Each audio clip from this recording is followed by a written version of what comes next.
daripada kembung, masuk angin. Gunting tu kan logam. Tu alat dia. Tapi kenapa gunting? Orang kata. Mesti gunting. Kenapa? Sebab, tak ada sebab apa. Tujuan dia, memudahkan tukang mandi mayat. Dia nak guntingkan gapan ni. Dek, kat rumah ni ada tak gunting? Tu kat perut mak tu. Senang dia capai. Itu sahaja, tak ada maksud lain. Ya, nak letak batu pun boleh. Yang logik. Ya.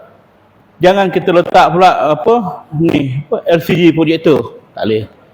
Al-Quran pun tak boleh. Kadang orang letak Quran kat perut mayat, kat kepala mayat, baca surah Yasin. Itu bukan tempat dia.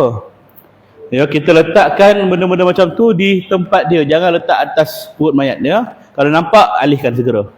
Baik, yang ke-8, gunakan wangi-wangian untuk menutup bau jenazah. Dulu orang guna apa? Bukhor ataupun kemenyan. Orang makan kemenyan. Zaman sekarang ni jarang dah orang berasa asap macam tu. Jadi asalkan mayat tu tak berbau, tak apa. Kalau berbau, cuba tutup. Sembuh spray, kan, minyak wangi. Minyak wangi apa spray tu? Apa-apa je lah. Shell talk ke, reset ke, kan. Tak boleh lah kan, yang logik. Ataupun yang gantung kat dinding tu, macam tu 5 minit, and be pure kan. Tu pun boleh. Nak menutup bau mayat. Tujuannya menutup bau mayat. Selesai bab itu. Alright, kita masuk ke dokumen yang soalan yang ketiga apa? Bahagian yang ketiga ya. Dokumentasi berkaitan pengurusan jenazah. Setiap kelahiran dan kematian perlu didaftarkan. Jika gagal, kita didakwa menyembunyikan. Kalau kematian, menyembunyikan kematian. Boleh didakwa dan dipenjarakan. Okey. Mana nak dapat? Pihak waris perlu dapatkan permit menguburkan mayat. Dulu namanya permit kubur. Kalau orang biasa uruskan jenazah, dulu kertas tu dipanggil permit kubur. Masalah yang berlaku ialah bila orang tak faham permit kubur tu apa. Bila berlaku kematian, orang masjid tanya, permit kubur dah ada dah? Kejap kami nak pergi ambil. Dia pergi kat kubur. Tanya dekat orang jaga kubur tu, mana nak dapat permit kubur? Bukan kat kubur tempat dekat hospital ataupun dekat balai polis. Sebab tu sekarang ni tak panggil permit kubur, dia panggil surat daftar kematian. Jadi orang nampak jelas sikit. Surat daftar kematian mana nak dapat? Kalau dia meninggal di rumah, kalau dia meninggal di hospital, di dalam ward, kemudian meninggal, maka pihak forensik lah yang akan keluarkan surat kematian tu. Tapi kalau dia meninggal di luar daripada ward, di rumah, di masjid, on the way dalam perjalanan ke hospital, dalam ambulans, ataupun dah sampai dah pembilik ward kecemasan, emergency tu, maka yang keluarkan permit tetap polis. Kenapa emergency pun kita kena polis juga padahal dah sampai hospital, meninggal kat hospital? Kerana di bahagian ruangan emergency mereka tidak buat rawatan lagi. Mereka hanya bagi bantuan kecemasan. Ya, dia tak tahu sakit apa. Kenapa dia datang sini? Dia tahu nak hidupkan orang ni je, nak bagi nyawa. Dah mati, kenalah polis siasat. Maka polis yang keluarkan surat daftar kematian. Okey, katakanlah meninggal di rumah, apa perlu kita buat? Baik. Pertama, jangan pening kepala, telefon je 999. Operator untuk seluruh agensi kerajaan, polis, bomba, hospital ambulans dan bantuan-bantuan lain. Bagi tahu, saya nak bagi tahu, nak buat pengesahan kematian di rumah. Jadi dia fahamlah, ambulans pun datang. Dan ambulans datang, dia akan cek dulu nadi orang ni ada ke tidak, confirm dah meninggal, barulah dia keluarkan surat pengesahan kematian. Tapi kalau ada nyawa lagi, maka dia akan angkat bawa ke hospital. Jadi kalau dia dah mati, dia akan keluarkan surat pengesahan kematian. Dah dapat surat pengesahan kematian, baru waris pergi balai polis. Jangan baru meninggal terus pergi balai polis. Sebab polis akan bertanya, siapa yang meninggal? Ayah saya, tuan. Siapa yang sahkan dia meninggal? Saya, tuan. Cik kerja apa? Saya kerja kerani, tuan. Kan tak ada kena-mengena. Dia mesti orang yang dalam bidang medik. Kalau dulu swasta, doktor-doktor swasta boleh sahkan. Sekarang saya tengok tak boleh. Dia nak orang yang dalam bidang hospital kerajaan, yang ada medical assistant, yang ada authority dia boleh sahkan, ataupun pihak polis. Ya, kalau dia kata siapa sahkan kematian, tak ada cik. Okey, sama ada dia suruh kita balik call ambulance, ataupun dia kata okey tunggu kejap kat rumah, pegawai kami akan datang siasat. Jadi dua-dua tu melambatkan masa. Maka sejurus berlaku kematian sebaiknya terus telefon 999. Datang, confirm meninggal, surat tadi bawa ke balai polis. Bawa balai polis, dokumen yang perlu kita bawa, surat pengesahan kematian tadi. IC si mati, pasport dia ke, surat beranak dia ke, bawa. IC kita, sama ada kita waris ke, ataupun jiran ke, siapa yang buat rekod polis kena buat IC. Dan dokumen rekod perubatan hospital, klinik si mati sekiranya ada. Contohnya dia pergi appointment ke hospital Temeloh, ada memang kad bulanan dia begitu, kad hijau tu kan, bawa. Polis perlukan benda begitu sebab apa? Dia nak siasat kat mana klinik yang merawat dia, apakah sakit dia, tahap mana kesakitan dia. Maka ini adalah siasatan polis. Ya, kalau polis dah puas hati dengan penjelasan kita, laporan kita, barulah surat pengesahan kematian, barulah surat daftar kematian dikeluarkan. Sebab tu kadang-kadang makan masa 2 jam, 3 jam, itu biasa. Sebab itulah sementara nak menunggu surat tu keluar, waris yang di rumah buatlah yang kita ajar tadi. Tutup mata mayat, luruskan tangan dia. Itulah kaedah dia. Jangan semua pergi ke balai polis, tinggalkan mayat seseorangan. Tak boleh juga. Okey, seorang dua pergi balai polis, yang lain tolong uruskan mayat ni. Belum mandi kapan lagi, buka baju dia, seluar dia, bersihkan najis dia, letak atas tilam, kiamkan tangan dia. Ini kaedah yang kita belajar tadi. Ya, dia berjalan serentak waktu dia. Baik, inilah contoh gambar, tak apa jelas tak apa. Di depan ialah surat pengesahan kematian, kecil je, slip je. Yang di belakang ialah contoh surat daftar kematian. Dia ada 2 jenis. Satu yang cetakan komputer, print daripada komputer. Satu lagi tulis manual. Kalau belah-belah kampung, kadang-kadang balai polis tu dia tak ada komputer yang ni, dia akan tulis di tangan. Maka bila tulis tangan, kertas tu ada 3 salinan. Warna putih, itu perlu kita serahkan pada JPN. Selepas kita uruskan jenazah, dalam tempoh 7 hari, segera pergi ke JPN, Jabatan Pendaftaran Negara, untuk tukarkan kepada sijil kematian. Tadi surat, tukar pada sijil. Okey. Kalau yang jenis salinan yang kedua warna biru, biru tu untuk bagi pada orang yang menjaga tanah kubur, salinan dia tu. Dan yang ketiga, salinan yang warna kuning, nombor siri kematian. Nampak tak ni? Nombor siri kematian ini ialah umpama IC si mati. Bila dia create dalam sistem, keluar maklumat si mati. Itu yang pentingnya. Okey, tulisan yang belakang tu tak nampak tak apa. Yang penting nombor siri tu. Okey. Alright, selesai bab ni, baru kita masuk rukun pengurusan jenazah. Soalan? Setakat ni? Ya Tuan? Si mati dia ketua keluarga. Jadi bila dia meninggal, jadi anak-anak dia tahu dia punya pin bank card dia apa semua. Jadi dia boleh nak ambil, keluarkan duit mana yang ada dulu untuk belanja? Untuk belanja. Belanja dia sendiri ke belanja keluarga? Untuk keluarga. Dia ketua keluarga kadang-kadang dia. Baik, faham. Okey, si mati ketua keluarga, ayah, anak kecil-kecil lagi, isteri ada tak bekerja, tanggungan memang atas ketua keluarga, tiba-tiba meninggal dunia. Maka bila berlaku kematian, keluarga nak hidup, nak meneruskan hidup macam mana? Duit ada dalam akaun bank ataupun dalam poket seluar dia. Maknanya masih lagi dalam waris punya identiti kan. Masih lagi jenazah tu simpan. Jadi macam mana nak buat? Boleh tak kita guna duit tu untuk perbelanjaan? Jawapannya tak boleh. Itulah dia. Sebab bila seorang tu meninggal dunia, itu bukan duit dia lagi. Ada hak orang lain. Walaupun saya hak dia, isteri dia, takkan saya tak boleh guna. Di dalam hak tu bukan isteri saja, anak-anak, waris-waris lain. Kalau dia tak ada anak lelaki, maka adik-beradik pun berhak. Kalau dia tak ada dia ada anak lelaki, anak perempuan, maka mak ayah dia ada hak juga. Maknanya semua ada hak. Faraid namanya kan. Maka dalam hal ini macam mana nak buat? Okey, di sini kita perlunya rundingan. Okey, siapa yang bertanggungjawab setelah keluarga itu mati? Maka tentulah orang yang mana berhak ialah saudara lelaki dia. Dia yang kena menanggung kos semua. Kadang-kadang orang tak faham bab ni. Dia kata dia dah meninggal, dia lah tanggung sendiri kan. Aku ni adik dia je, tak ada kena-mengena. Harta dia nak, tapi kalau bab menanggung tak nak. Tanggungjawab dia besarkan anak buah dia. Kan saudara kandung lelaki wajib menjaga. Dan juga atuk dia, orang ke atas. Atuk dia ke apa kan.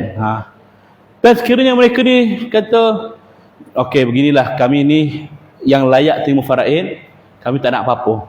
Apa saja harta si mati ni, ambil lah semua. Maknanya dia dah lepaskan, baru boleh guna. Duit dalam kad ke, bank ke, sebab dia tak nak tuntut apa-apa. Lega kita. Faraid ni tak ramai. Tengok pada keadaan.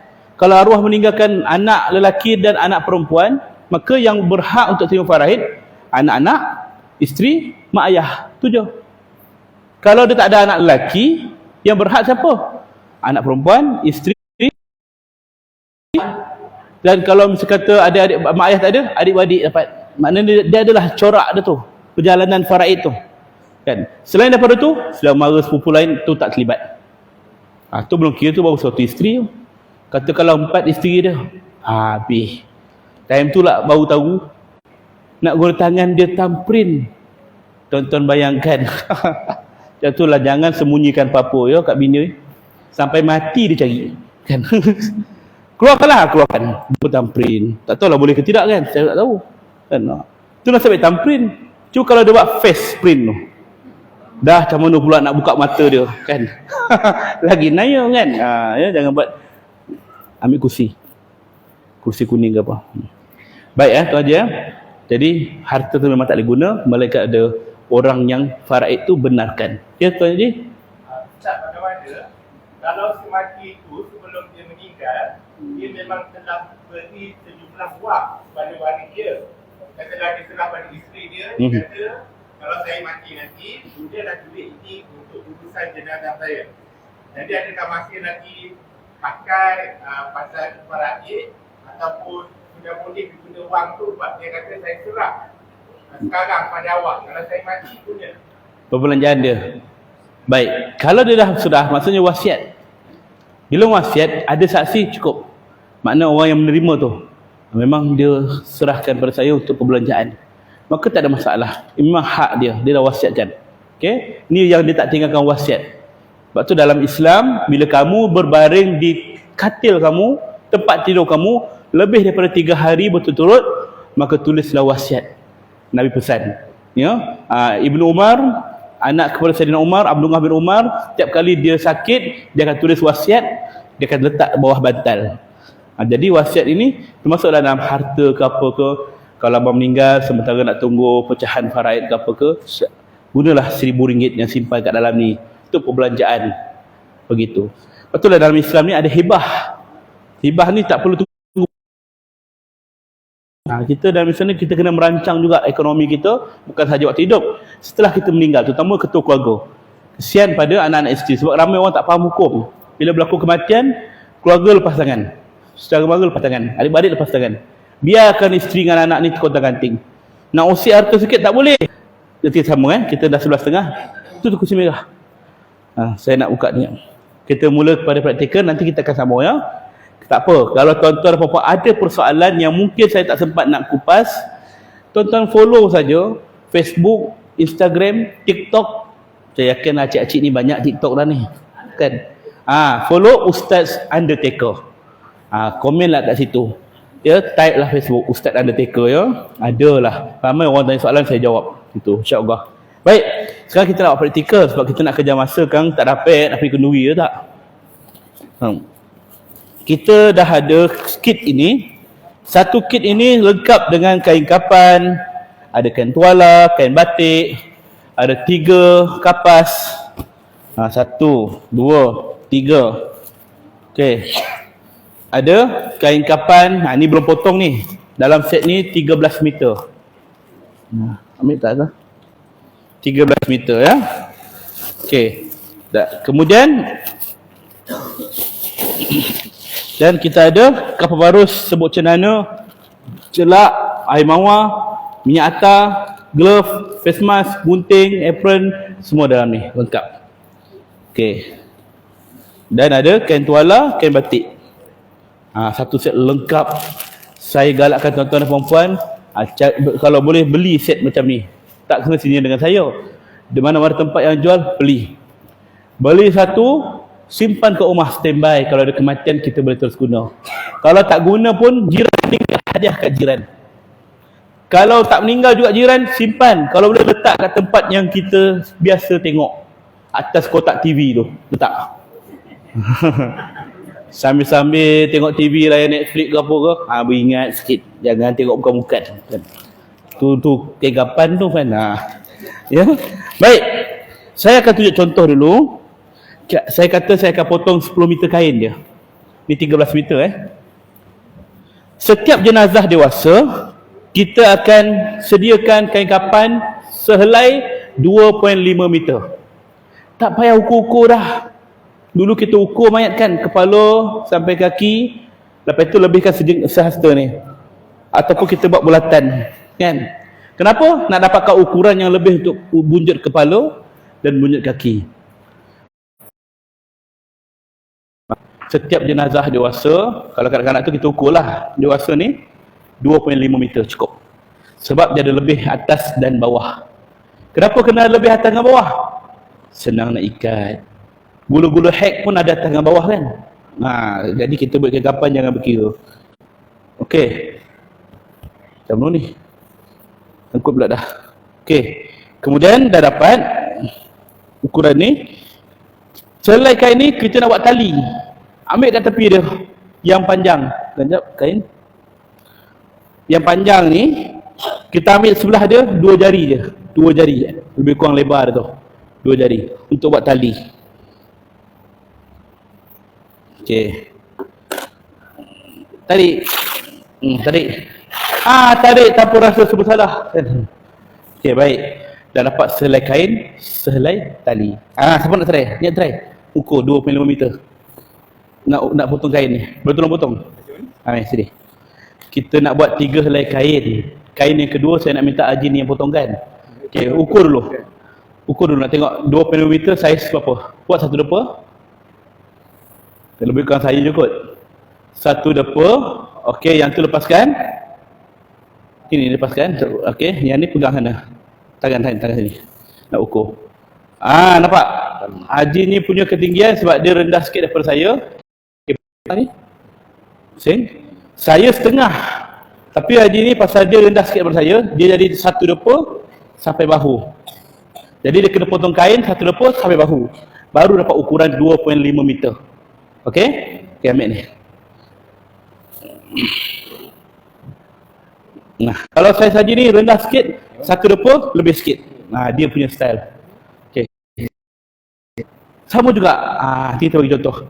Okey. Ukuran pula potong tali. Selai je, bukan dua-dua. Satu sebelah je. Okey. Buat 2 jari. Okey, bagi gunting. Agak-agak saja. Kita nak buat kena tegang betul. Ni buat satu depa dulu. Satu depa dulu. Ini lepas.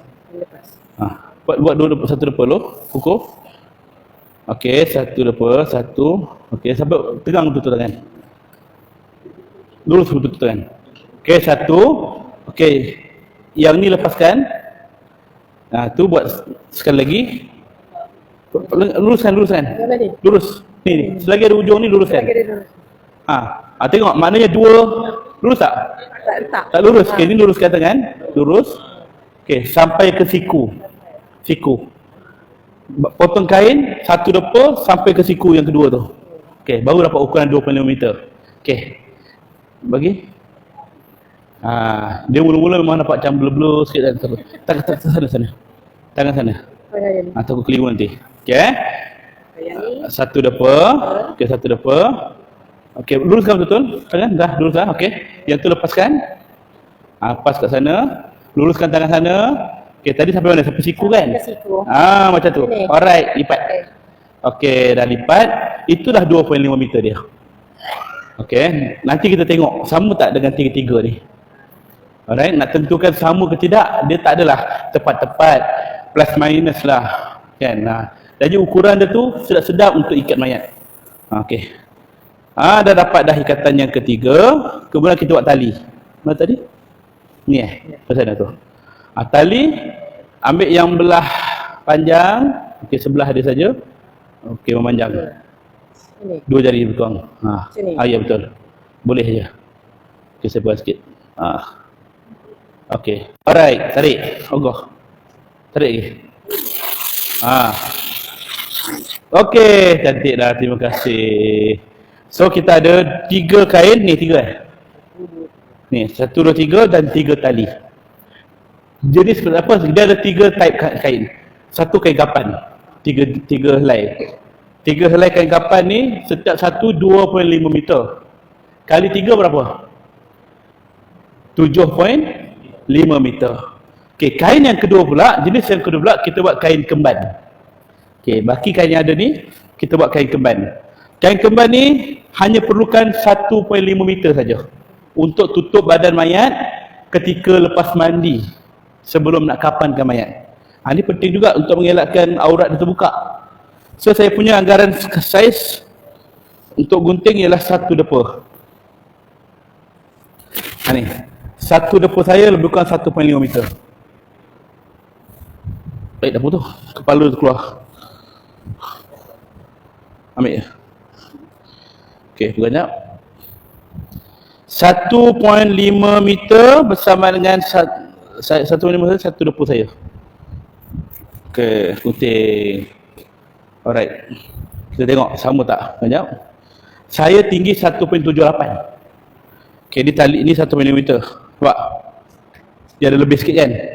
Ni 1.5 meter lah. Lepas mandi, kita nak kena kembankan mayat tu dulu. Baru kita angkat jenazah. Jangan angkat dengan kain batik saja semata-mata. Takut terselak. Kena tutup seluruh badan mayat dengan kain dulu. So, 7.5 meter campur 1.5 meter. Berapa? 9 meter. Okey. 9 meter, kain yang ketiga. Kain yang ketiga, kita nak buat kain serban. Kain serban ni ialah kain tutup kepala. Lelaki boleh, perempuan pun boleh. Okey? Tak payah banyak, 1 meter cukup. 1 meter saya bukan besar paras ni. Sehasta ni. Okey? 1 meter saya. Okey. Gunting. Ni tutup. 9 campur 1 lagi berapa? 10 meter kain. Cukup 10 meter kain.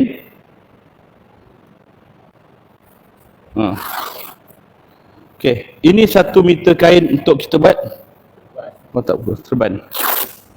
1 meter kain untuk buat tutup kain tudung dan kain serban. Baik, 3 jenis kain je. Kain kafan, kain kemban, kain serban. Saja saya nak bagi serban sebab senang ingat. Saya sebut.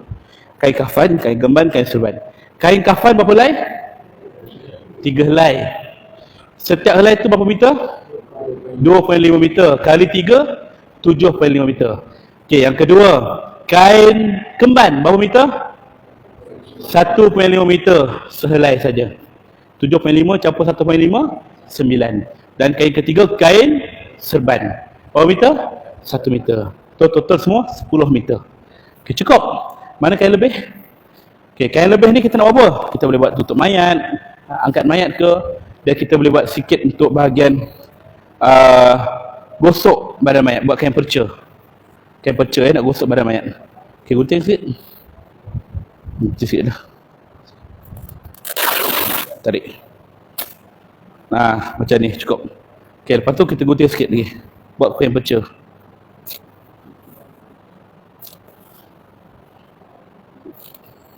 Okey. Nampak?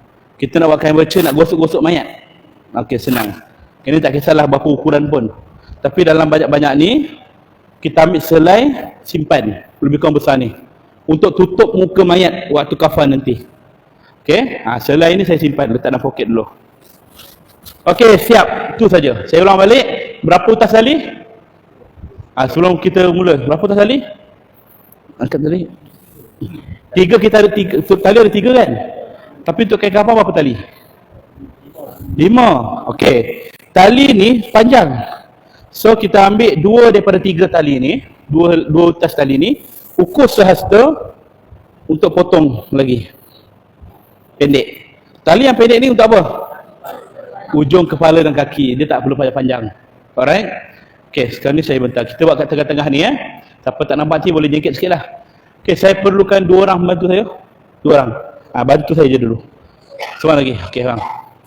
Kita akan buat tukar Okey, awak bagi satu. Okey, kita buat melintang kepala sini. Abang letak tali manjang. Ini sini bang, sini. Manjang. Okey. Kepala itu kaki dia. Situ. Okey, kepala dan kaki pendek cukup. Okey, yang kedua, tangan. Kedua tangan. Yang ketiga, pinggang. Yang keempat, lutut.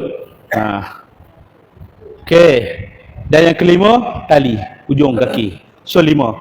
Kepala, bunjut, tangan, pinggang, lutut, hujung kaki. Okey. Baik, mana kain kita ni? Okey, ni kain kapan yang 2.5 meter tadi. Saya kata ada berapa kaedah? 4 kaedah saya nak tunjuk. Ni kaedah pertama. Kaedah basic. Okey, bentang oh. Ambil. Okey, kita bentangkan kain di atas tali ni. Okey, ni tips ya. Nak bentang kain kapan, kalau kita dah koyak tali kat ujung dia, dia keluar benang-benang sikit ni. Benang-benang ni. So yang keluar benang-benang ni letak belah kiri. Kita buat kepala sini. So kiri mayat kat sini. Okey, letak. Sebab apa? Dia akan duduk belah dalam. Kekemasan. Yang kita tak potong tadi, dia tak ada keluar kan? Belah luar. Okey. Satu kain yang pertama. Okey, kain yang kedua. Ni kaedah asas basic. Kain yang kedua. Okey, letak. Nampak tak? Lebih kurang saiz kan?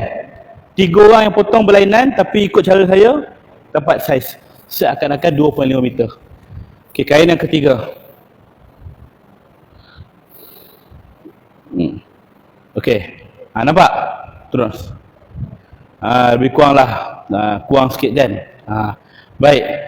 3 helai kain kita bentang kat sini. Terus.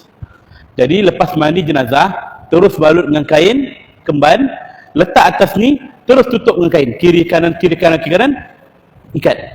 Ini kaedah basic. Tak payah kapas, tak payah baju, begini je. Pun dah lepas dah. Okey, faham Ni basic. Senang je kan? Tak apa. Yang penting tadi kain kemban dah tebal dah. Ini dah 3 lapis. 1 lapis, 2, 3, 4, 5, 6. Dah 6 dah tebal. Jadi cukup untuk tutup aurat. Boleh. Nak pakai cawat ke, nak pakai spenda ke apa, asalkan boleh sarung, buat. Boleh. Sebenarnya orang salah faham kadang-kadang kata, boleh tak kain yang berjahit? Spenda tu kan berjahit kan? Boleh tak?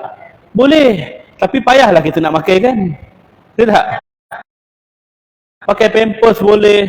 Nak pakaikan baju dalam boleh. Tapi susah nak sarungkan kepala dia. Ihram. Kalau ihram di atas, belah dalam. Ihram yang atas sekali, belah dalam. Dia kena kat badan dulu. Barulah kain-kain yang lain. Okey Baik. Okey, kain yang kedua saya nak buat apa dia? Sekiranya badan dia besar. Macam mana kita nak bentang kain dia? Okey, kita angkat kain yang pertama ni. Okey, kain yang kedua ni, okey pegang. Haji pegang hujung tu. Okey, pegang ni. Okey. Caranya ialah bentang secara silang. Okey, kain yang pertama ni, okey kita lebihkan belah kanan. Yang kedua ni kita lebihkan belah kiri. Bersilang. Okey.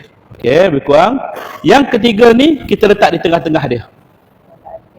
Okey, ini sekiranya badan dia besar. 3 helai pun cukup. Badan besar macam mana pun boleh. Saya katakan bahawa saya uruskan jenazah arwah abang boceh, saya uruskan. Beginilah kaedah dia. Cukup. Tak payah kita kata nak tambah kain, sebelum itu cukup. Macam mana berlaku? Lepas mandi kapan kita dah kemban. Maknanya kemban tu dah tutup aurat dia. Bila letak kat sini, untuk jaga aurat dia kita letak kapas. tutup kapas seluruh badan dia sampai bawah. Okey, dah aurat dah jaga. Masalah aurat tak ada masalah dah. Kain yang pertama bila tutup, dia akan tutup tetapi belah depan ni terbuka. Sebab tak cukup, ni bidang 60. Bila tutup kiri kanan dia terbuka. Maka kekemasan. Aurat tak ada masalah tapi kekemasan. So kain yang kedua ni dia belah kiri tutup, dia akan cover belah depan ni, belah sini pula yang terbuka. Tak jadi masaja. Alright, terima kasih. Terima kasih Tuan Haji. Okey, bagi pula pada peluang perempuan, kaedah yang ketiga. Minta 2 orang. Mai kakak, kita cuba. Kan kata ustaz tak panggil pun kita kan. Ni panggil dia balik ke depan. Mai. Tolong bentang kain dia, bukan jadi mayat. Belum lagi. Okey, ambil. Kak ambil sila. Okey, ambil yang pertama ni dulu. Okey, kaedah ni sila siapa? Boleh. Orang lain. Kak, okey belakang. Ni ada soal ni. Okey. Kaedah yang ketiga ni, sekiranya mayat tu reput, mayat kritikal, HIV, AIDS, COVID, apa saja yang menyebabkan mayat itu susah nak diuruskan secara sempurna, kain kedua kita letak macam biasa. Okey, bentangkan macam biasa. Kalau badan dia besar, kita buat bersilang. Kalau badan dia normal, buat macam ni. Di atas lapisan kedua letak plastik. Dan plastik ni ikut keadaan keperluan mayat. Kalau mayat penyakit berjangkit, mayat reput, berulat, maka letakkan full plastik. Okey, kita letak tengah-tengah. Okey. Dan di atas kain yang plastik yang ni lah kita letak kain yang ketiga. Maknanya di atas lapisan yang kedua kita letak plastik. Mana ni yang koyak ni, belah kiri. Okey, bentang. Di atas plastik baru letak kain terus. Kenapa tak letak plastik di atas sekali? Kerana bila mayat itu dah mandi, dia lembab badan dia. Plastik melekat, dia akan mudah terkoyak. Kalau kita balut mayat dengan kain dulu, dia lebih kemas. Jadi plastik di atas kain, maka tidak mudah terkoyak. Macam ni. Alright? Okay, terima kasih Kak. Ya. Jadi keadaannya macam mana? Plastik tadi, kalau dia satu badan memerlukan plastik, maka potong sebesar kain kapan dia. Kalau dia hanya postmortem, belah kepala dan dada, maka di antara kepala dan dada kita letak plastik. Kalau dia bedridden, luka melecet kat belakang runtut dia ni, kan, orang yang bedsole tu, belakang lutut, dia antara pusat sehingga lutut macam tadi, plastik. Jika kaki dia kencing manis, luka teruk daripada pinggang sampai ke kaki. Tengok keadaan mayat, keperluan dia. Mana nak cari plastik ni? Siapa tahu mana nak cari plastik ni? Kedai plastik, cari dekat kedai hardware. Pergi kat hardware, tapi jangan cakap, okey, plastik mayat. Jangan, tutup kedai tu. Ini plastik yang biasa orang letak kat lantai. Dia nak cat siling, nak basuh habuk kipas. Ni lapik dia. Satu gulung tu RM15. Ada yang lagi murah kot. Boleh buat untuk 4-5 jenazah, boleh bungkus. Tu tebal sangat, plastik alas meja tebal sangat. Berbunyi-bunyi. Ni plastik orang makan shell out tu. Ni dia. Siapa yang gomar makan shell out, ni lah dia plastik Takkan tak kenal. Jangan terbayang-bayang pula nanti. Alright. Okey. Itu kaedah yang ketiga. Letak plastik di bawah dia. Okey. Kaedah yang keempat. Kaedah keempat ni saya nak tunjuk bahawa ini kaedah sesuai untuk lelaki dan perempuan yang lebih menutup aurat. Dan sekiranya kita letak plastik pun boleh guna kaedah ni juga. Letak atas lapisan yang kedua plastik. Cuma yang ketiga ni kita buat baju. Buat baju. Macam mana? Ni kain panjang. Okey, kita lipat dua. Seorang pun boleh buat macam ni. Lipat dua. Okey, ni lipat lebar macam ni Lipat lebar. Lepas tu lipat ke dalam. Nak buat baju ni. Dah buat ukuran ke dalam. So dapat bucu dia ni. Bucu ni. Okey. Pegang. Gunting tak payah besar sangat, kecil je. Bentuk U, bentuk V. Ni. Macam ni. Nampak? Nampak? Muat tak kepala? Tak muat. Nak masuk macam mana kepala kecil? Buat apa? buat collar.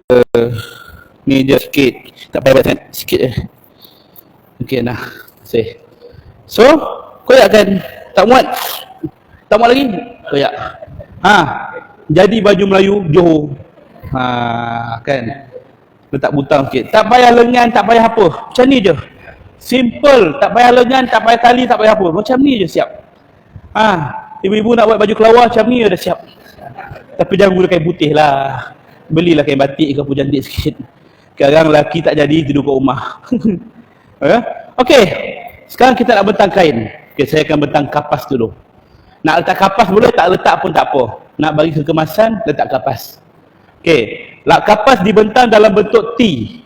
T satu kat bahagian kepala. Yang batang ke bawah tu untuk bahagian pinggang dia. Okey, macam tu. Okey. Tu kepala dia. Lagi. Okey. Okey, cukup. Okey, terus ke pinggang dia. Kalau badan dia lebar, buat kiri kanan. Macam ni. Siapa tak nampak tu boleh berdiri ya. Alright. Dah siap untuk bahagian badan. Tak payah banyak, sikit cukup. Kalau nak panjang sampai kaki pun boleh. Tapi kesian kat model kita nanti. Ya. Alright. Ni apa ni? Siapa kenal? Garam kasar ke apa ni? Kapur baru. Ya, bukan garam halus ya cik Jangan goreng kat ni pula. Nak buat goreng telur dadah, siapa pula boleh garam ni? Dibancuh telur dadah, berbuih mulut nanti. Ni apa pula? Sebut cendana, bukan kunyit ni jangan buat kat ayam. Kan jadi ayam goreng cendana. Ya. Buka plastik ni, tabur. Tabur saja secukup rasa. Tabur. Letaklah atas kain yang kedua ni. Dah puas hati kita letak, baru kita ambil kain yang baju tadi. Memang, tolong kat. Okey, tolong ya. Buka. Okey, kita tengok. Okey, pegang ni. Mana collar yang kita koyak tadi? Sini kan? Okey, sini mesti menghadap ke atas. Okey, bulatan tu dia landing dia dekat betul-betul kapas yang kepala tadi. Nampak tak? Atas sikit. Okey, macam ni. So, ini kita lipat sikit. Dah siap. Jadi, bila jenazah tu dah dibaringkan, dia tutup atas. Awning dia. Alright. Dah siap. Ini saja untuk baju. Simple tak? Senang saja. Okey, sekarang kita nak kejar masa. Mana mayat kita ni? Siapa nak jadi volunteer? Bang? Tu. Tu nak jadi volunteer tu. Abang Felda kita. Tu siapa? Boleh? Boleh. Tak apa, kita bagi gilih. Okey Sekarang kita nak buat praktikal mandi. Tapi tempat mandi tak ada. Bayangkanlah ini tempat mandi. Bukan mandi atas kain kapan Bayangkan saja. Okey bang, silakan dengan segala hormatnya. Okey. Senang nak menguruskan mayat hidup, bagi arahan je. Kaki rapat. Tangan kiam. Macam tu. Okey. Baik. Kita nak mandi jenazah ni, kita tutup mayat ni. Pertama, kita buka baju dan seluar dia. Tapi tak payahlah buka, contoh je Okey, waris pertama. Ada lagi waris? Lagi dua orang abang kan dia. Okey. Mai sini duduk sebelah saya waris. Okey, abang duduk sini. Okey. Adik sini. Okey kita bagi 3 waris ataupun 5 cukup lah kan. Okey, anak sulung, anak nombor 2, anak angkat. Contohlah kan. Sekarang kita nak mandikan ni, dah buka baju seluar, spek kena buka, tak boleh bawa masuk kubur. Boleh buka? Okey. Minta kawan pegang jap. Okey Alright, kita nak mandi jenazah ni. Tadi nama siapa? Nabil. Okey. Baik, kita nak mandi jenazah ni, kita sediakan bahan-bahan dia dulu. Mana kita punya baldi gayung? Okey. Sediakan satu gayung sampai satu gayung. Cukup. Jangan banyak-banyak sangat. Orang lama kita suka banyak air. Satu baldi cendana, satu baldi air mawar, satu baldi air kabaru, satu baldi teh tarik, satu baldi teh ais. Banyak sangat air. Tak payah, campur je semua sekali. Ni satu baldi ni. Ni cendana, letak cukup rasa. Kabarus, letak. Letak buka lah plastik tu ya. Contoh je. Air mawar, tuang. Apa lagi? Daun bidara, apa sumbat je dalam ni. Okey, penuhkan air, kacau. Sehingga naik bau, warna dan rasa. Apa nama air ni? Oh, bagi air apa? Air 9. Kenapa air 9 bang? 9 kali? Jurusan. 3 kanan, 3 kiri, 3 tengah. Jadilah 9. Dah kenapa 9? Pasal nombor ganjil. Allah itu ganjil, satu, tunggal. Jadi sukakan bilangan yang ganjil. Ada juga yang pertikaikan. 7 tak boleh ke? Ganjil juga. 11 tak boleh ke? Ganjil juga. Kenapa 9? Kenapa? Kalau tanya macam tu, nak jawab macam mana? Jawablah, tak sedap bunyi Ada negeri 7, negeri 11, negeri 9 ada. Kan sedap bunyi tu. Air 9 kan. Baik. Air 9 ini ialah jurusan terakhir. Kita dah siap bancuh, letak tepi dulu. Biar dia diam. Satu gayung lagi, letak kain-kain yang kita buat kain perca tadi tu. Kan? Campur dengan sabun. Tak kisahlah Dettol ke, Breeze ke, Fab ke, Top ke, terpulang. Letak je dalam ni kan. Bancuhkan air sabun tu, siap. Itu saja kaedah dia. Okey, air sabun dan juga air 9 tadi. Okey, kalau kita guna gayung nak mandikan jenazah, jangan kasar-kasar. Kebus, jangan. Perlahan. Kalau guna pipe pula, katakanlah ni pipe. Jangan laju sangat, jangan perlahan sangat. Cuba buka air bang. Pusing ke? Kita tengok mana pipe ni. Okey, laju sangat tu. Dah macam car wash. Sakit mayat ni. Jangan sakit. Buka air bang. Oh, kecil sangat. Menitik-nitik dia. Sakit hati kita. Jadi, kita buat sederhana. Buka air bang. Oh, sederhana sikit. Macam ni kita nak. Kadang-kadang kita ambil kain, kontrol. Nak bagi dia jangan laju. Okey. Adab kita nak mandi mayat, kita kena tahu nama arwah ni. Adab sajalah. Tadi nama apa bang? Jangan tanya mayat. Tu kena ingat. Kalau mayat tu menjawab, tak cukup. Nabil. Nabil. Benkan kepada ibu dia. Nama ibu tu pula tak sempat nak tanya kan. Dah meninggal. Apa nama mak dia? Tak apa. Ben kepada Hawa. Nabil bin Hawa. Isteri Nabi Adam kan. Ibunda kita. Okey, mandi jenazah. Kalau tak niat pun tak ada masalah. Alright? Tapi nak niat sahaja aku mandikan jenazah ini kerana Allah Ta'ala. Mulakan daripada kepala dia. Kita tak ada sikit lah. Janganlah semua macam tu kan. Lawa dia muda lagi meninggal ni kan. Ya Allah. Apalah punca sakit. Bersihkan sampai tangan, sampai kaki dia. Ratakan air saja. Tak payah beria tempat. Lalukan air je. Dah siap? Bagi waris dia. Okay, bang, perlahan gosok badan dia, kepala dia semua ya. Gosokkan kaki dia, tangan dia semua perlahan. Gosok. Nak gosok jangan macam tu. Itu dobi. Sakit mayat tu. Dan jangan terlalu detail. Itu spa. Sekali jalan. Macam ni lah. Ambil air sabun, lalu kerja. Kalau perempuan nak mandikan jenazah perempuan, macam ni kan. Tangan dekat bawah. Dia tak boleh selak macam ni. Termasuk juga kalau jenazah pondan, jangan selak. Macam ni je. Orang tak nampak kan. Kalau macam ni, Ustaz. Baik. Sambil-sambil dia sabun ke atas ni, tukang mandi tu kena duduk sebelah kiri. Ni kiri mayat ni. Kenapa? Senang dia nak cebok mayat guna tangan kiri. Kan cebok macam ni. Kalau duduk sebelah kanan, macam ni tangan dia. Kan? Kedudukan tu penting. Alright. Buka kaki.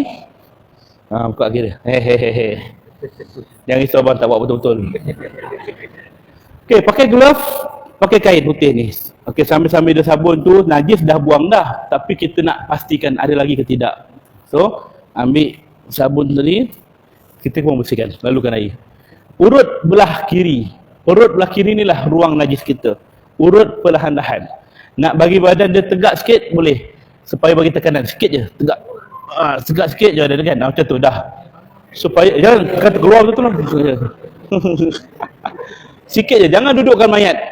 Perlahan, okay, tengok ada najis tak? Ada lagi. Jangan buang kain ni, bersihkan. Ambil air sabun lagi. Buang lagi. Boleh tak kita masukkan tangan ke dalam lubang dubur tu? Boleh, seruas saja. Ruang tu je. Kalau perempuan dia kaedah meruang, dia tahulah, tapi jangan beria sangat macam kita nak mandi wajib tu. Sekadar untuk melihat ada lagi ke tak darah ke apa ke, itu kaedah meruang. Okey, dah bersih, clear, selesai. Tapi kalau najis tak henti-henti keluar, dah 15 minit, tak henti-henti najis dia, apalah penyakit dia ni kan. Ambil kapas, gumpal, sumbat dekat bahagian tubuh tu. Sampai padat. Boleh tak tukar mandi, tengok aurat dia? Tak boleh ya? Tak boleh. Tukar soalan. Boleh tak tok mudim tengok aurat orang? Tak boleh. Ha? Tok mudim haram tengok aurat orang. Mana boleh dia pergi pasar malam, dah sunat ke belum bang? Tengok. Tok mudim ni, aku tok mudim. Walaupun tok mudim mana boleh sesuka hati tengok aurat orang.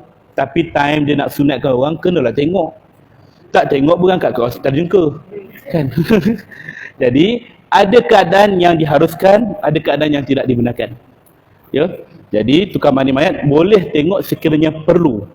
Dia seorang je tengok, pastikan najis tu ada ke tak. Oh, ada lagi sikit. Boleh. Datang orang lain, mana tengok? Ini haram. Ya kan? Tak boleh. Okey, kita bersihkan, selesai clear, confirm tak ada najis, tutup balik taki dia, bilas balik sabun tadi. Bilas balik. Kan sabun tadi? Okey, dah rata semua sabun. Nak musing ke kanan dengan ke kiri. Okay, katakanlah nak musing sebelah sini. Kita lebihkan kain kat sana. Okey, kita rapat angkat kaki dia ni. Buat macam ni, senang nak angkat. Okey. Kita pegang tangan dia begini. Okey, tarik. Macam ni keadaan dia. Okey, lalukan air terus ke bawah. Sekali jalan je. So, selakkan. Jangan letak air kat sini, dia tak kena. Kadang-kadang ada kain jenis ada lilin. Air tu tak menyerap. Selak sikit kain tu. Lalukan air bawah dia. Sampai kaki. Okey, orang belakang sabun. Sabun. Sekali jalan je. Gosok tu. Sekali jalan sampai bawah. Alright, bilas. Sampai hilang. Sabun kat bawah tu pun kita tolak. Dekat lantai tu. Baru letakkan dia. Tapi kalau kat belakang badan dia ada stiker ke plaster ke apa, cabut. Ya. Okey, letak balik. Perlahan. Alright.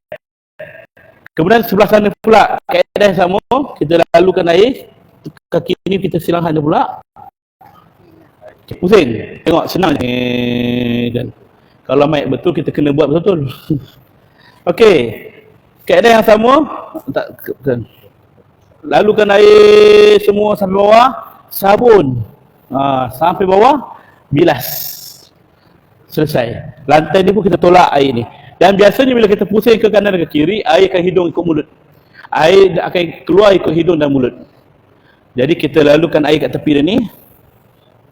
Jangan masukkan air kat hidung. Lalu kat tepi, kita korek bahagian mulut. Kat hidung dia pecit, bagi keluar korek-korek sikit kat tepi ni. Dah clear, tak ada apa-apa dah. Baru kita baringkan dia balik. Okey, bagi adik. Dah siap mandi mayat. Tu je. Tak susah pun. Formula dia mudah saja. Ratakan air, sabun, bilas. Depan. 160. Okey. Cucilah dashboard, semua dah bersihkan. Ini kita nak buat detailing mayat. Cucilah kuku. Tak payah. Lalukan air. Kawasan yang boleh capai. Kalau orang tu badan besar sekalipun, paha dia 18 lipat. Macam mana nak buat? Paha 18 lipatan. Kita pun selak satu-satu. Wish, banyak lagi dah. Sampai ke dasar dia tu. Dia sendiri pun tak pernah sampai dasar tu. Kita dah sampai dah kan. Jadi tak perlu. Lalukan air ke kawasan yang boleh capai je. Tak payah selak-selak sampai ke bawah tu. Ya, kena faham ya. Mudah saja. Apatah lagi kalau jenazah reput. Lagi mudah. Reput, lalukan air je. Sabun tak payah gosok. Lalukan sabun. Siram je air sabun. Kemudian bilas. Siap. Pusing ke belakang sikit. Lalukan air, sabun, bilas. Tak payah gosok pun sebab dia dah reput. Kena tak kena? Tak ada masalah. Yang penting ratakan air. Syarat dia ratakan air saja, kena faham. Ya? Okey, siap. Okey, sekarang ni kita nak buat sunat. Katakanlah nak ambil wuduk. Okey, wuduk. Perlu tak kita buat? Oh, lupa si baik acik ni kan. Terlupa pula air 9 dia kan. Air 9 tadi kan. Ni baru kita buat. Okey, ambil air 9. Okey, letak Bismillahirrahmanirrahim. Allahumma salli ala Sayyidina Muhammad. Okey. Kemudian bagi peluang pada waris-waris dia. Nah bang. Tangan kiri, kanan kiri tak kisah. Yang penting habis. Kita buat kanan dululah sebaiknya, kurang kiri kan. Alright. Cantik. Bagi peluang, jangan dia seorang saja 3, 6. Bagi peluang pada waris-waris lain. Okey bang. Selamat dia bang. Perlahan. Okey, bagi waris yang lain juga. Ya ambil ni dulu. Kejap. Dah habis. Macamnya kan. Buat kan. Sian dia. Kan. Selesai. Habis. Ada tak isteri dia, anak-anak dia, panggil. Bagi peluang. Kepada time itulah dia nak mandikan dia. Okey, dah habis air ni. Kalau adalah sedak-sedak lebih-lebih tu, nak bilas dengan air putih pun boleh. Tak bilas pun tak apa. Dan kita pun nak angkat mayat tu. Mana kain? Tutup mayat? Towel? Tu kata boleh bilas. Bilas je. Kalau tak kita lap je lah dengan towel. Tadi dah wuduk dah? Belum isi air ni. Oi, keliru saya. Yalah betul lah, tadi nak wuduk dulu.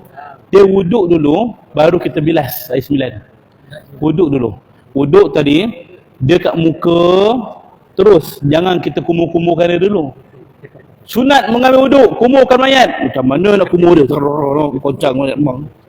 Terus kat muka. Saja aku wudukkan mayat ini kerana Allah Ta'ala. Kat muka, dekat tangan sampai siku, kat kiri sampai siku, kepala, ambil sunat telinga kanan, telinga kiri, dan ke kanan, ke kiri. Selesai, baru kita bilas dengan air 9 tadi. Wuduk dengan air 9 tak boleh. Tutup dengan air 9, betul. Alright? Sebab kita nak wangian tu melekat kat badan dia. Jangan wuduk last kali. Sebab wuduk tu akan membilas balik air sabun, air wangian tadi. Okey, ambil kain tuala, kita tutup dulu badan mayat. Baik kan?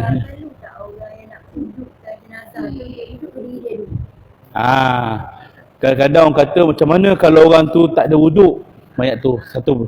Macam mana kalau orang tu dalam keadaan berhadas, dia datang bulan, macam mana pula nak mandikan mayat ni? Saya tak boleh, saya datang bulan kan. Ada kecil ke besar ke, tak ada masalah. Walaupun tak sempat mandi wajib, dia nak mandikan jenazah tapi dia lupa, alamak aku lupa mandi wajib. Mandi je lah. Tak syarat mandi, tak syarat orang tu dalam keadaan suci pun. Ya? Mandi kapan tak ada masalah. Boleh? Wuduk pun tak ada masalah.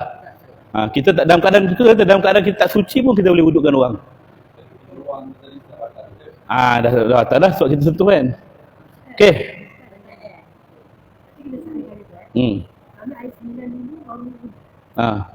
Boleh, tak ada masalah. Cuma wangian dia tu hilang lah. Sebab kita dah bilas dengan air wuduk pula.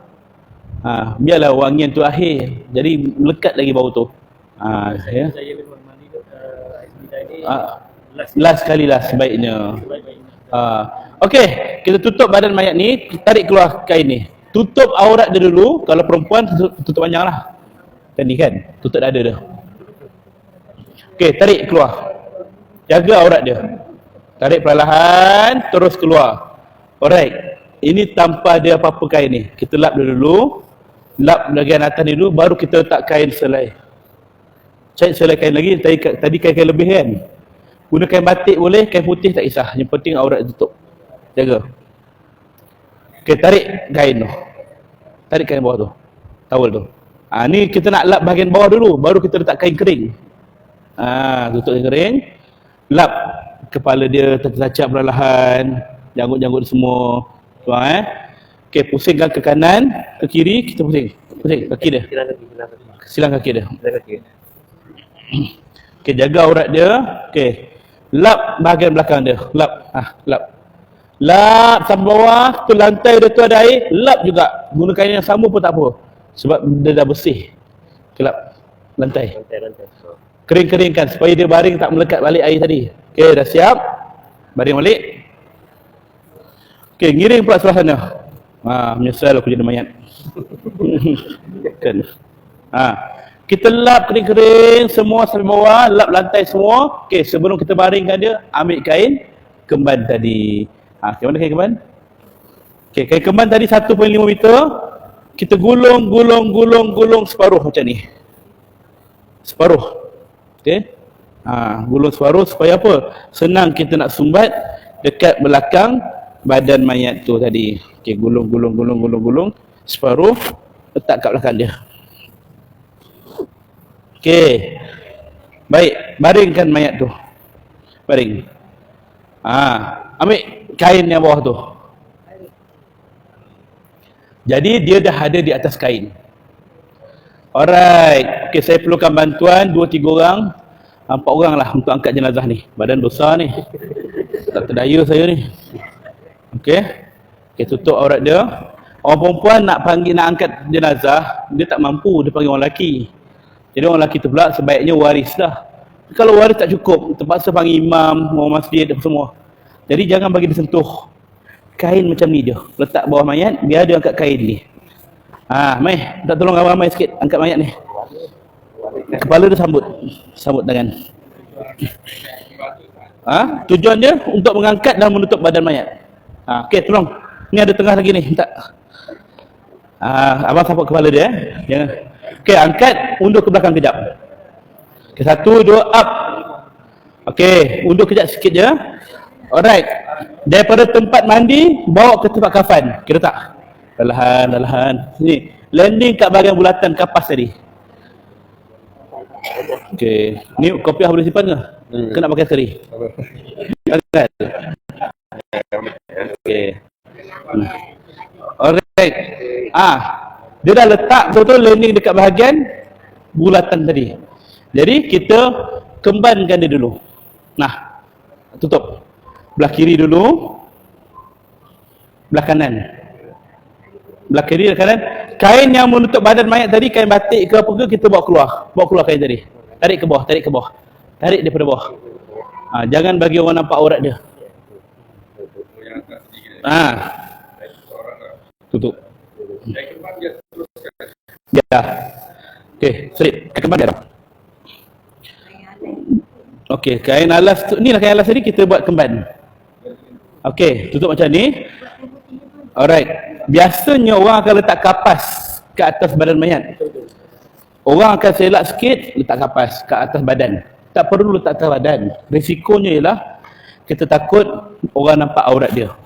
Saya nasihatkan supaya kita letak kapas ni di atas kain kemban. Okey, letak, pegang. Jadi macam ni. Tak payah gunting. Macam tu je. Buat lagi.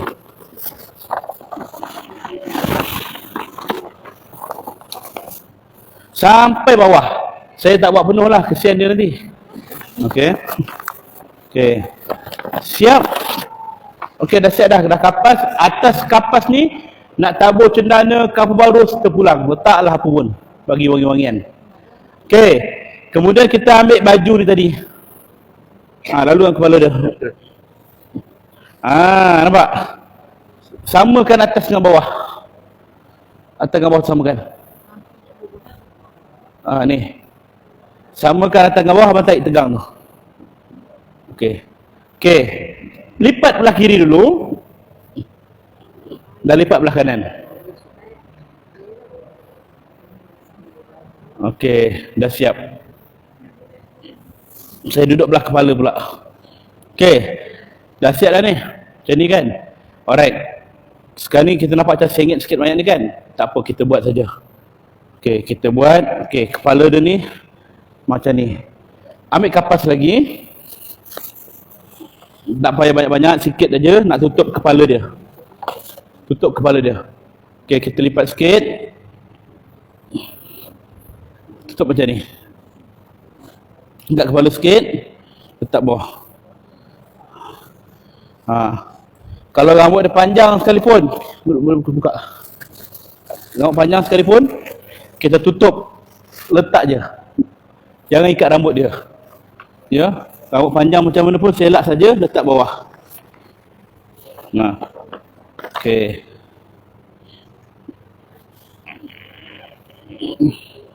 Kait kepala.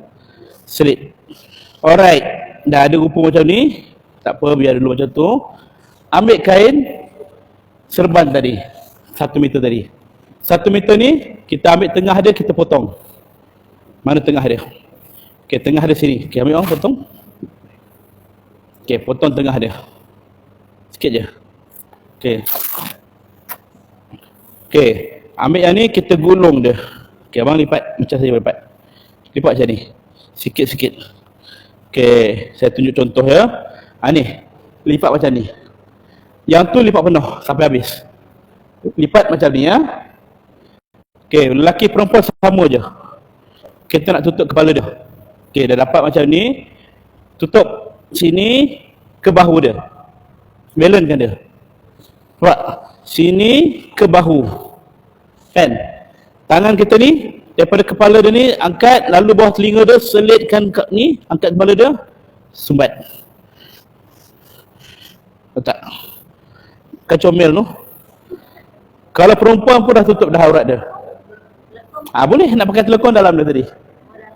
Kita olah sendiri macam mana. Okey. Nampak ni? Tali yang kita lipat ni letak bawah dagu dia.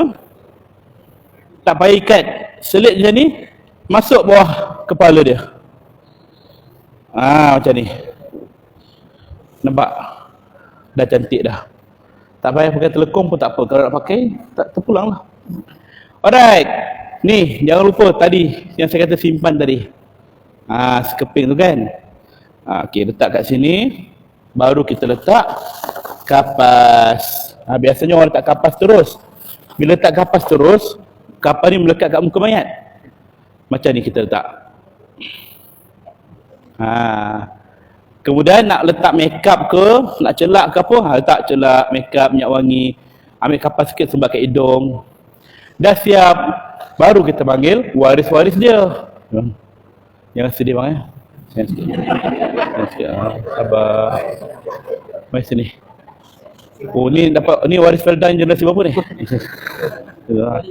Ahli kubur ni. Lagi besar pahala dia ni.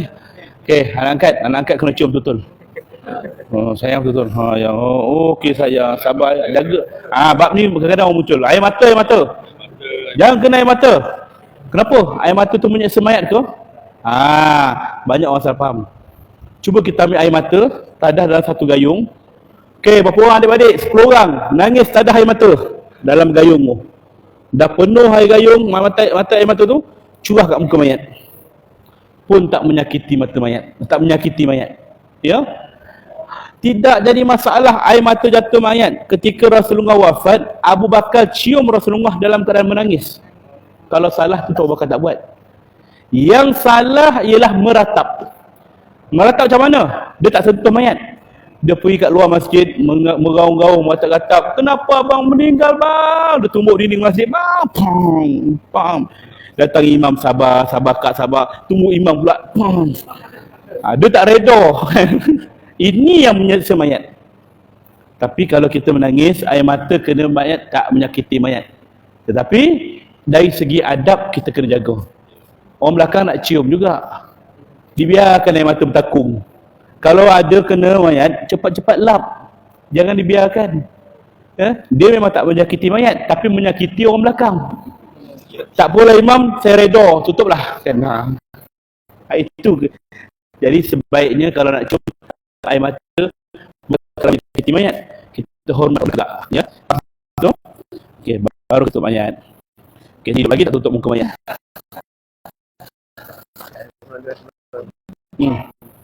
Hari 9 kan. Tangan, tanda tangan tuang dua badan. Boleh? Tak ada masalah. Kau tak bagi, dia kata tak boleh, dia nak dia dah. Tak apa. Tak ada masalah. Sebab itu pun sunat saja hukum dia. Okey bang. Okey, kita tutup daripada belah kiri. Dia orang yang ada perlu pertimang dia mungkin berperlu. Adakah perlu dikelap? Mayat hidup atau jelek. Kalau mayat ni muka dia berpeluh. Berpeluh. Berpeluh. Berpeluh. Adakah perlu dikelap? Lap lah, kalau perlu banyak sangat kita lap lah. Tapi kalau jadi kadang-kadang dia suruh pertimang ni baru meninggal. Ataupun lepas dah siap kapan dia baru keluar sikit kan, itu pun tanda baik juga. Tapi kalau baru lepas mandi, kalau perlu tu air mandian dia tu boleh lap. Ya, nak bagi kita kemas. Okey, tutup belah kiri dulu. Okey, Mip, selit bawah. Kalau ada kain apa tu ihram apa, kain ni lah. Kain ni lah. Ke yang terakhir. Kain yang pertama ni. Ini. Dia boleh buat 2 lay juga, 3 lay boleh. Tak, yang pertama. Okey. Ini tak payah, pasal kita guna sebelah aja tadi. Buat sebelah side je. Cukup 3 helai tadi kan untuk ikat tali. Tu je. Ikat. Alright, kita tengok sekarang ni. Okey, ada 2 situasi. Contoh yang ni macam tak kemas kan. Tak boleh tutup pasal dia ni. Okey, kita boleh alihkan mayat tu ke sini sikit dengan cara tahan kain bawah ni. Tolong duduk atas kain ni. Ramai-ramai tolong tutup. Ni, one time. Duduk Okey. Yang ujung-ujung yang abang ni tarik ke sini. 1 2 3 tarik. Macam tu. Alright. Kalau misal kata sana pendek sangatlah, sini lebih. Kita tahan juga. Yang orang hujung kepala ni, yang belah belakang tak payah buat apa. Cekam macam ni, kita pun tarik. Macam tu. Dia tak menyakiti mayat. Tanya abang ni, sakit tak bang? Tak kan? Saya dah buat kerja ni 18 tahun, tak ada satu mayat pun komplain. Kalau ada yang komplain, saya dah surrender, tak nak buat dah. Kan? Ya. Okey. Kemudian kita tutup belah kiri. Macam tu je nak adjust dia. Tak payah pening kepala nak tambah kain ke apa ke. Okey, tutup belah kanan. Nak kapan mayat ni tak payah beria sangat, nak ketat-ketat, tak nak kedut-kedut. Ada orang macam tu. Saya nak jangan kedut-kedut. Kemas. Tengok macam tu. Tak nak kedut-kedut. Dia ingat ni badan uniform. Badan uniform ialah tak payah kedut-kedut. Macam ni kan. Ikat macam ni tak apalah terbuka sebab kita tak tutup habis. Kalau tutup habis dia kemas. Okey. Alright. Ikat tu untuk sebelah kiri. Belah kiri. Belah kiri tu tangan bawah sikit. Ni kat atas sikit. Betul. Okey sini. Tu pinggang, tu lutut. Betul. Ikat di band. Semua ikat di band. Jangan ikat mati. Sebab dalam kubur kita kena buka balik. Kalau kita ikat mati, orang dalam kubur menyumpah kita. Tanya abang ni. Kan? Cilako siapa lah ikat mati kan. Dia akan cakap. Belah pinggang. Semua kena buka. Tak boleh ni. Tali semua kena bebaskan. Kena buka. Sebab apa tujuannya? Untuk mengelakkan kain terbuka. Tali ni sebenarnya bukan rukun pun. Betul buat. Okey. Yang bawah tu kita buat bunga sikit macam ni. Kan? Kemas macam ni, bunjuk macam ni lah. Okey Lepas tu letaklah kain batik. Ni tasjiah. Tasjiah ni ialah sunat tutup atas badan mayat.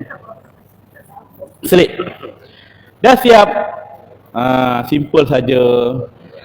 Boleh balik. Itu ada 2 line saja kapan dua tapi ada satu baju. Dan betul kan? Betul. 2 line. Yang ketiga tu kita buat baju. Ada 3 line yang Tak payah. Tapi kalau nak tambah kain kembar pun kain ihram boleh tambah je, tak payah kurangkan. Tambah je. Alright, selesai. Sekarang kita nak terus kepada solat jenazah. Sebab kita nak buat penutup ni cepat. Okey, solat jenazah ya. Dah nak buat penutup dah. Okey tuan-tuan, mari kita buat solat jenazah dulu. Sian mayat ni. Okey. Cilek jangan buka mata mayat. Okey. Kita buat saf. Okey bang, mari sini depan imam. Mari. Mari duduk depan. Okey, ni nak kena jelaskan ni. Sini. Banyak orang kadang-kadang dia keliru dan kadang-kadang bergaduh. Kenapa? Kepala mayat. Kepala kanan atau kiri? Kanan kiri kan? Selalu berjumpa masalah. Kalau ikut kaedah orang kita, kepala mayat lelaki sebelah kiri. Kepala mayat perempuan sebelah kanan. Adapun itu, ada ni kepala mayat tu. Kiri kepala lelaki, kanan kepala perempuan. Itu tidak masuk, tidak disebut dalam mana-mana hadis ataupun ayat Quran. Tak ada satu pun bab tu. Nabi tak pernah sebut tu. Tapi kaedah orang lama nak tentukan mayat ini lelaki ke perempuan sebab orang luar datang tengok, oh kepala belah kiri ni mayat lelaki ni. So dia boleh niat lelaki, Allah maghfir lahu. Jadi benda ni kaedah. Tapi yang lebih tepatnya kalau ikutkan hukum yang lebih dekat, kedua-dua mayat lelaki perempuan belah kanan. Tak kisah lelaki ke perempuan, semua belah kanan. Ini yang lebih tepat. Sebab apa? Pertama, Nabi lebih utamakan belah kanan dalam banyak hal. Yang kedua, dalam kubur mayat lelaki dan perempuan semua belah kanan. Jadi tidak ada istilah kiri kanan. Adapun demikian, kalau tempat tuan-tuan rasa macam nak buat lagi kaedah lama, belah kiri untuk lelaki, terpulang. Dia bukanlah satu benda yang perlu kita debatkan, gaduhkan, tak perlu. Alright?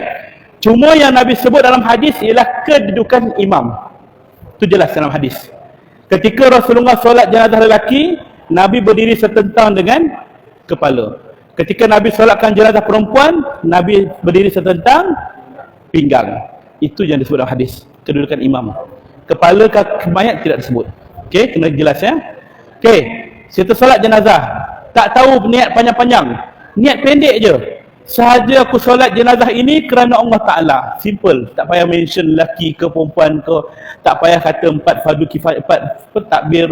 Tak payah kata fardu kifayah lintasan.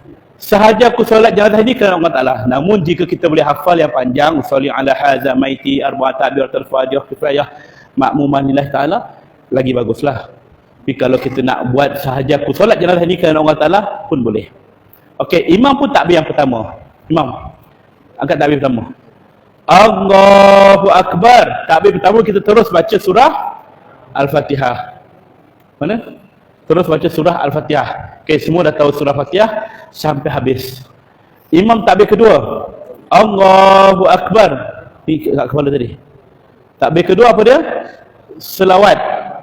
Selawat apa dia? Selawat Ibrahimiyah, sama macam dalam tahiyat akhir.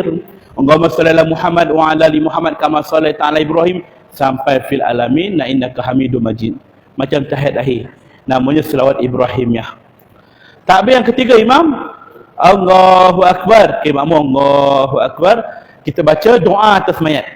Kalau mayat lelaki, Allahumma fir lahu warhamhu wa'afihi wa'fu anhu.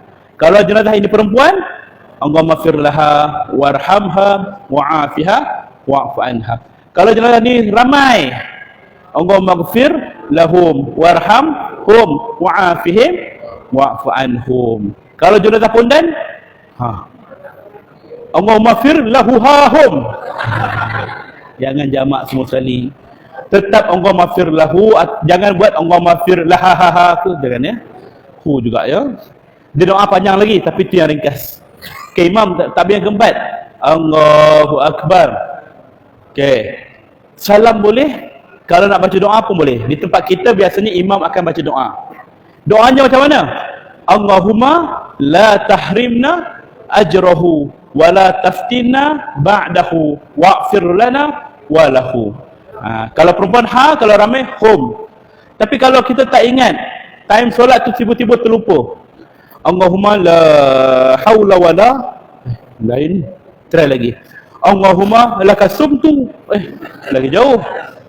Kalau dah blank sangat, kepala tu tak boleh fikir, baca saja Rabbana atina fid dunya hasanah wa fil akhirati hasanah wa qina azabannar. Kemudian imam pun bagi salam. Assalamualaikum warahmatullahi, Assalamualaikum warahmatullahi. Selesai. Itu solat jenazah biasa. Kalau solat jenazah gaib, dua keadaan saja. Satu, mayat tu dah siap ke bumi, kita baru sampai, boleh solat di tepi kuburnya. Kedua, kita jauh di KL, yang meninggal kat Jengka, maka kita tak dapat hadir, boleh solat jenazah gaib.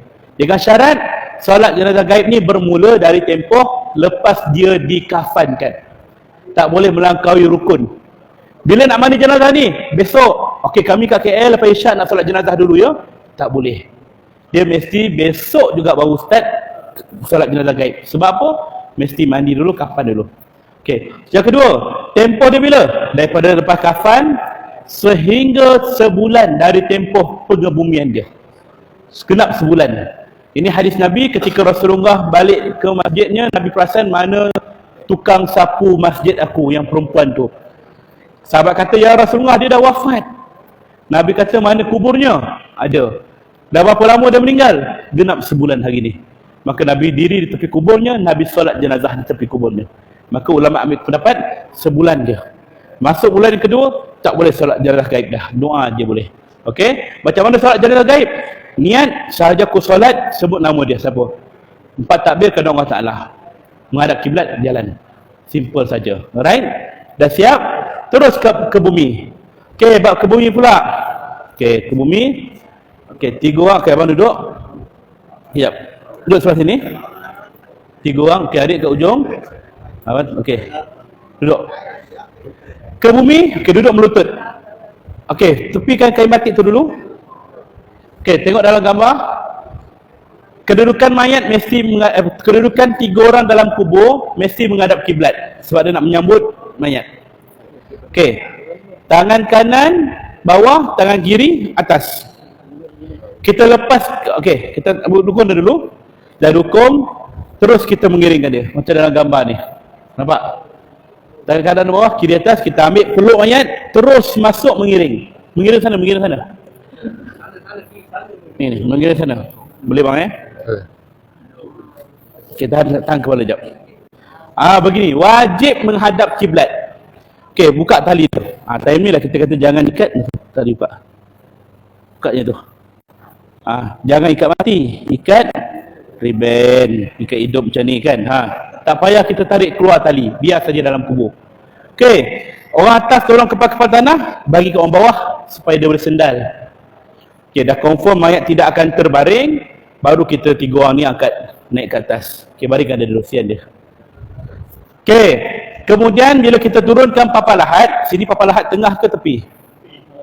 Tepi, liang L. Kalau liang L lagi bagus. Mayat kat sini, papan kat tepi, terus turunkan tanah saja.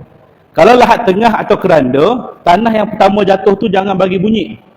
Kita lapikkan tikar. Adab kita pada mayat. Jangan bagi berbunyi. Okey, dah rata tanah tu ke atas tikar, kita buang tikar keluar, kambus, tinggikan dalam sejengkal buat bukit, selesailah pengebumian mayat.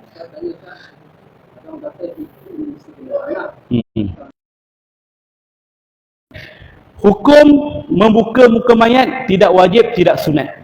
Tak perlu pun. Banyak orang kata buka muka pun tak jadi masalah. Yang wajib ialah mengiring dia. Muka kena tanah ke tak kena ke, tu tak jadi masalah. Okey? Sama-sama. Itu je pakaian dah. Cuma waktu orang nak bawa arak ke kubur, kita nampak macam kapan. Itu sementara je. Dalam kubur dia buka balik. Ya. Dia akan buka. Orang lain? Jika tak ada, yang untuk live kita akan tutup. Jadi siapa-siapa yang rasa nak nampak lebih detail,